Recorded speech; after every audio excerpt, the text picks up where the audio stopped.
Selamat pagi semuanya, kembali lagi belajar biologi bersama Ibu Jelita Hutasoid.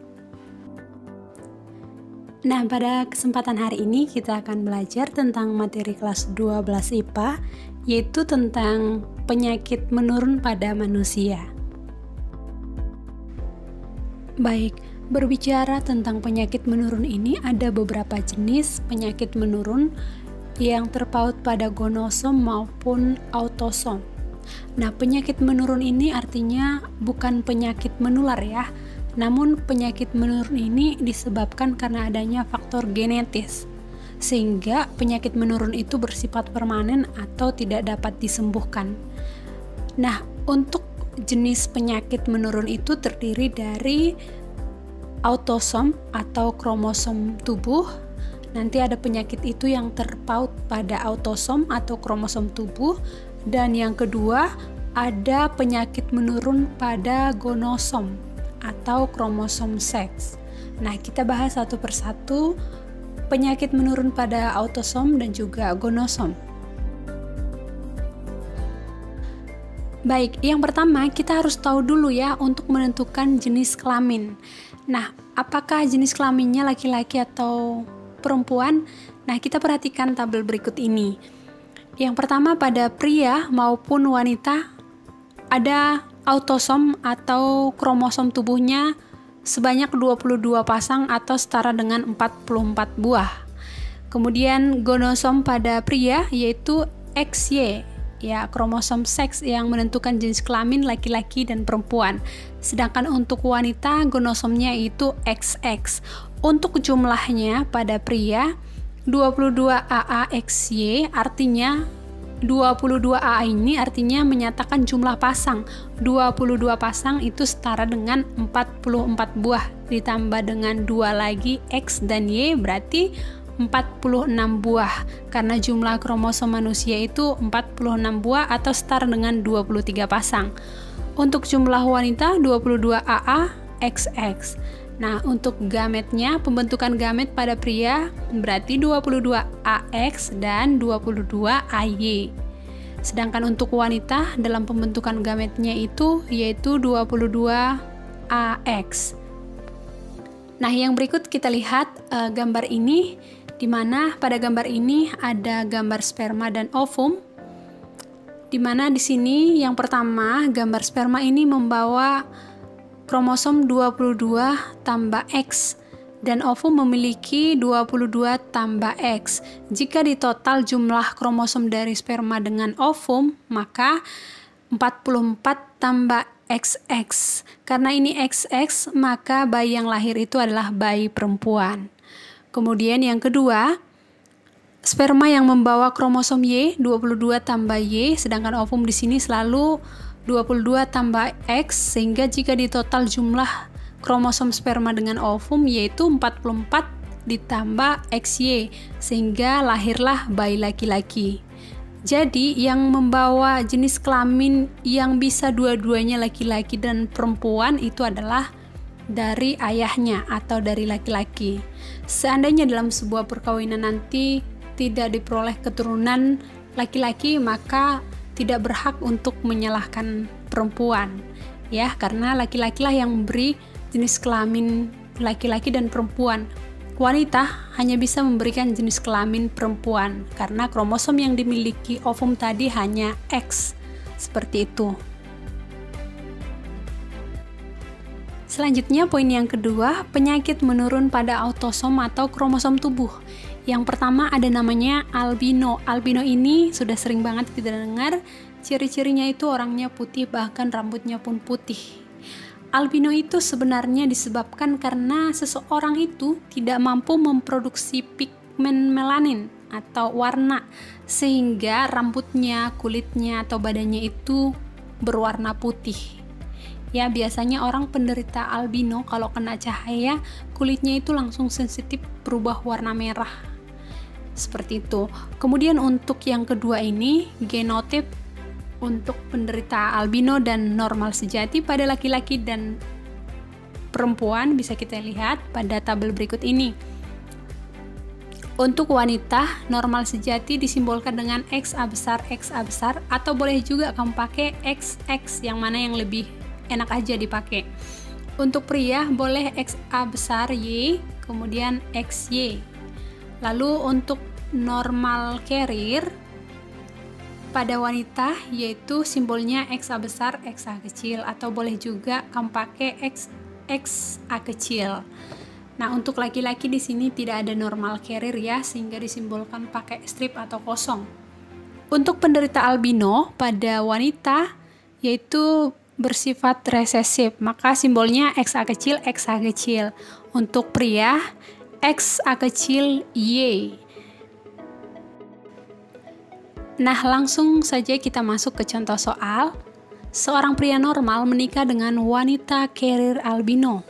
Tentukan presentasi kemungkinan fenotip anak-anaknya. Baik, langsung kita jawab. Kita buat parental atau induk tadi. Laki-laki normal, berarti simbolnya XA besar Y. Kemudian menikah dengan wanita yang normal carrier, simbolnya XA besar, XA kecil. Tentukan gametnya dari pria XA besar dan Y. Kemudian gamet dari wanita XA besar, XA kecil. Oke, lalu kita silangkan akan diperoleh nanti F1 yaitu XA besar, kemudian ada XA besar, XA kecil, dan XA besar Y, XA kecil Y. Nah, ini diperoleh dari persilangan seperti ini. Kemudian F1-nya diperoleh keturunannya atau anak-anaknya 75% yang normal dan 25% menderita penyakit albino. Seandainya ditanya berapa persen normal carrier, itu ada 1, berarti 1/4, karena jumlah anaknya di sini ada 4, dikali 100%, hasilnya 25%.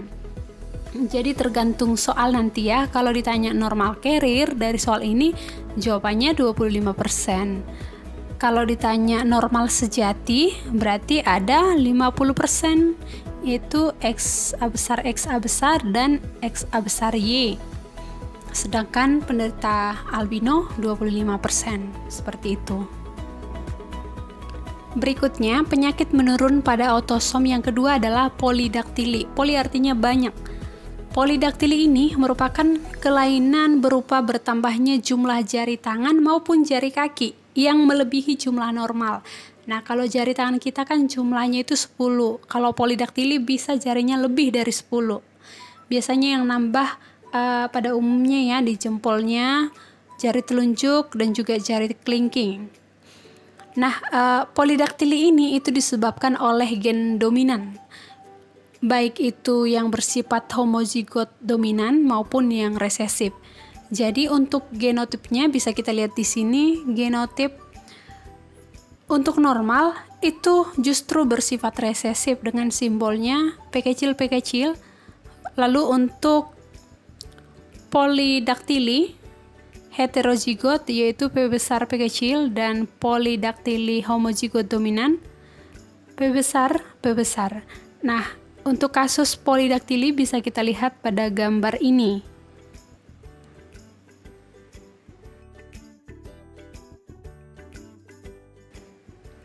Baik, kita langsung ke contoh soal. Seorang wanita polidaktili heterozigot menikah dengan pria normal. Tentukan fenotip anak-anaknya. Oke, langsung kita jawab parental atau induk. Untuk wanita heterozigot polidaktili, simbolnya seperti ini, P besar P kecil, menikah dengan pria yang normal, berarti simbolnya huruf kecil yaitu P kecil. Nah, pertama tentukan gametnya. Gamet dari wanita berarti P besar dan P kecil, sedangkan gamet dari pria berupa P kecil. Lalu silangkan. Nah, setelah kita silangkan P besar dengan P kecil dan P kecil dengan P kecil, akan diperoleh polidaktili heterozigot 50% dan normal 50%. Nah, inilah kemungkinan anak-anak yang akan diperoleh dari perkawinan dalam soal ini. jenis penyakit menurun pada autosom yang ketiga adalah talasemia. Talasemia ini adalah sel darah merah yang mudah pecah atau hemolisis namanya. Ada dua jenis talasemia. Yang pertama talasemia mayor dan yang kedua talasemia minor. Dalam kasus talasemia ini ada istilah gen letal. Nah, gen letal itu menyebabkan kematian pada homozigot dominan. Nah, kenapa bisa terjadi kematian? Itu karena adanya kelainan akibat rusaknya sel darah merah atau pecahnya eritrosit sehingga mengakibatkan berukuran kecil, lonjong, jumlahnya tidak normal, dan daya ikat terhadap oksigen itu rendah. Nah, untuk keterangan fenotip dari talasemia mayor dan minor, talasemia mayor itu yang homozigot dominan atau T-nya itu besar semuanya, ini T besar H, T besar H. Nah, jika mengalami talasemia mayor, maka akan mengalami gen letal atau kematian pada saat bayi. Yang kedua, untuk talasemia minor ini T-nya hanya satu yang besar, selebihnya kecil. Untuk kasus talasemia minor ini masih hidup namun mengalami anemia. Untuk yang normalnya justru yang bersifat resesif, yaitu T kecil H, T kecil H. Nah, inilah untuk fenotip yang normal pada talasemia.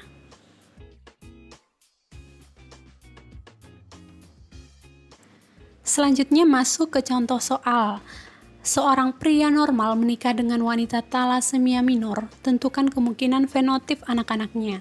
Baik, langsung dijawab, buat aja parentalnya.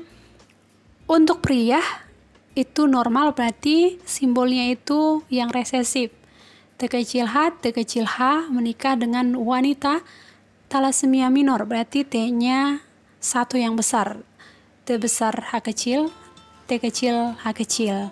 Oke, tentukan gametnya. Gametnya dari pria yaitu T kecil H kecil. Kemudian dari wanita ada T besar H kecil dan T kecil H kecil. Nah, kita silangkan untuk memperoleh F1-nya. T kecil H kecil silangkan dengan T besar H kecil. Kemudian T kecil H kecil silangkan dengan T kecil H kecil. Sehingga diperoleh T besar H kecil, T kecil H kecil atau talasemia minor dan T kecil H kecil, T kecil H kecil atau normal. Sehingga untuk F1 diperoleh 50% talasemia minor dan 50% normal. Ya, untuk talasemia minor 1/2 dikali 100%. Karena total F1 hanya 2 anaknya di sini ya. Jadi talasemia minor 50% dan normal 50%. Berikutnya penyakit menurun pada autosom yang keempat namanya anemia. Anemia itu saya rasa sudah sering banget kita dengar ya. Nah, di sini kenapa terjadi anemia? Karena Hb atau hemoglobin itu tidak normal, sehingga nanti eritrosit atau sel darah merah berbentuk bulan sabit dan mudah rusak sehingga terjadilah anemia. Nah, untuk anemia itu disebabkan oleh gen dominan. Nah, nanti dalam keadaan homozigot dominan disimbolkan dengan S besar. S besar itu bersifat letal atau mengalami kematian. Jadi, kita lihat di sini untuk keterangan fenotip normalnya itu S kecil atau resesif dan ini hidup. Kemudian ada anemia heterozigot, S besar S kecil, hidup. Lalu untuk anemia homozigot dominan, fenotip S besar ini akan mengalami kematian atau letal. Nah, tadi kita udah ngebahas beberapa jenis penyakit yang terpaut pada autosom atau kromosom tubuh. Nah, sekarang kita bahas penyakit menurun pada gonosom atau kromosom seks. Pertama, terpaut pada kromosom X. Nah, jenis penyakitnya yang pertama adalah buta warna. Nah, buta warna itu penyebabnya adalah gen resesif, yaitu gen Chibi namanya atau colorblind pada kromosom X. Nah, kelainan yang terjadi pada sel gonosom terpaut kromosom X Jadi untuk buta warna ada yang tidak bisa membedakan warna sebagian atau disebut dengan buta warna parsial, dan ada juga buta warna total.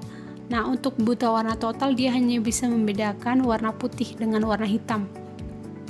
Nah, supaya kita nanti bisa melakukan persilangan di dalam soal, maka kita harus melihat atau mengetahui fenotip. Untuk yang normal sejati, wanita disimbolkan dengan XX, dan untuk fenotip pria yang normal sejati yaitu XY.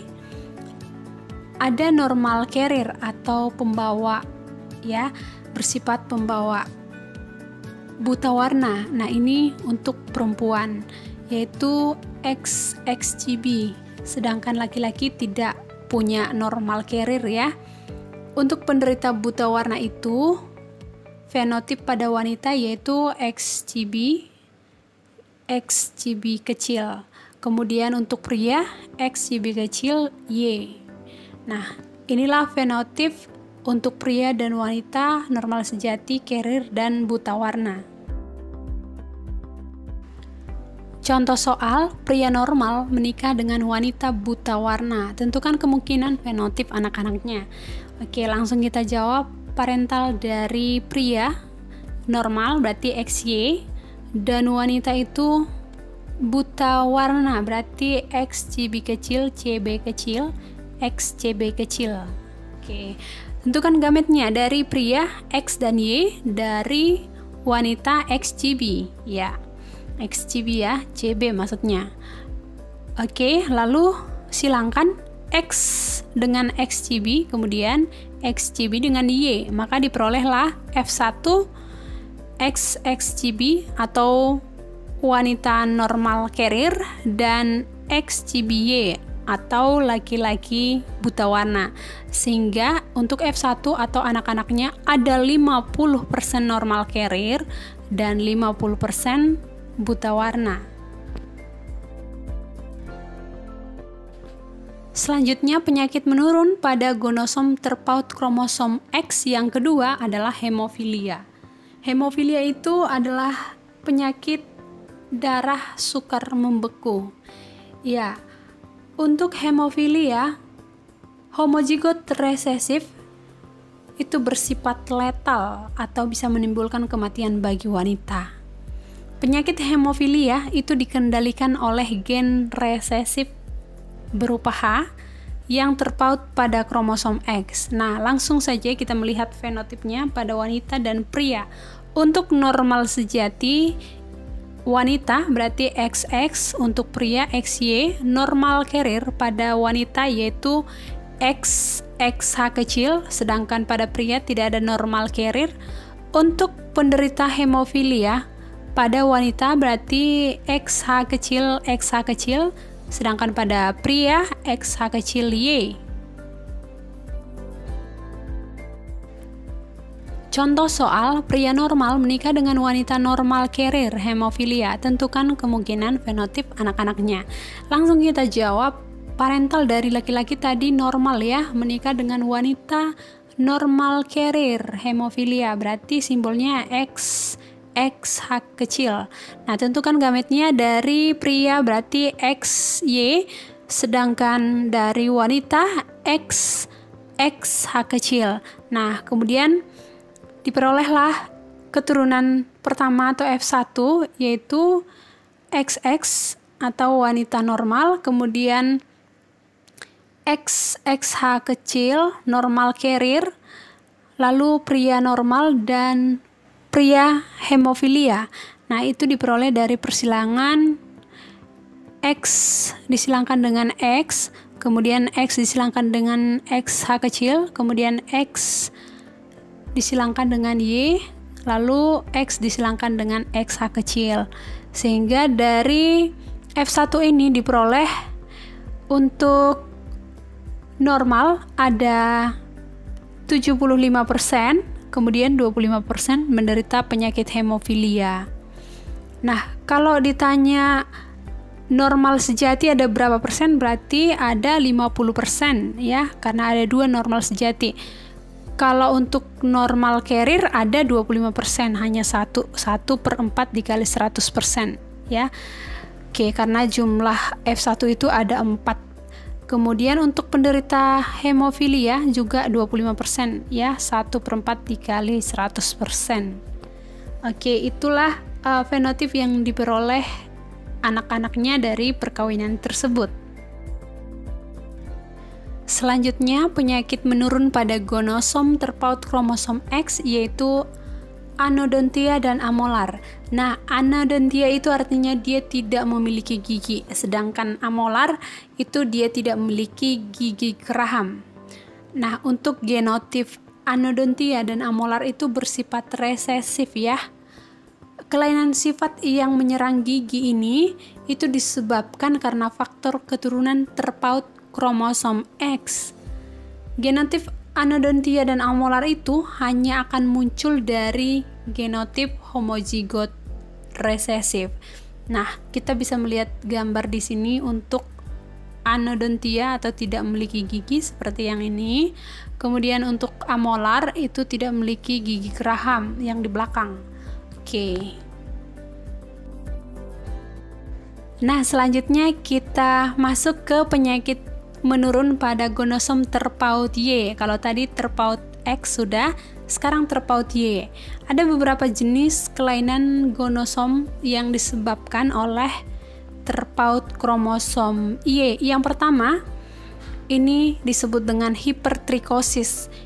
Artinya tumbuh rambut kasar di bagian telinga wajah, dan itu dikendalikan oleh gen resesif dengan simbol XYHT kecil. Nah, ini simbolnya ini di Y, ya, bukan di X, karena ini terpaut pada kromosom Y. Bedakan dengan terpaut kromosom X tadi. Yang kedua, jenis yang kedua adalah webdestois. Nah, ini adalah kelainan di mana terdapat jari yang berselaput kayak katak gitu loh. Nah, itu dikendalikan oleh gen resesif XYWT kecil. Dan yang ketiga ada juga namanya Hextech gravior. Nah, ini rambut seperti landak, ya. Dan ini dikendalikan oleh gen resesif XYHG kecil. Nah, itulah jenis kelainan atau penyakit yang terpaut pada kromosom Y. Nah, sekian materi kita mengenai penyakit menurun pada manusia, gonosom dan juga autosom.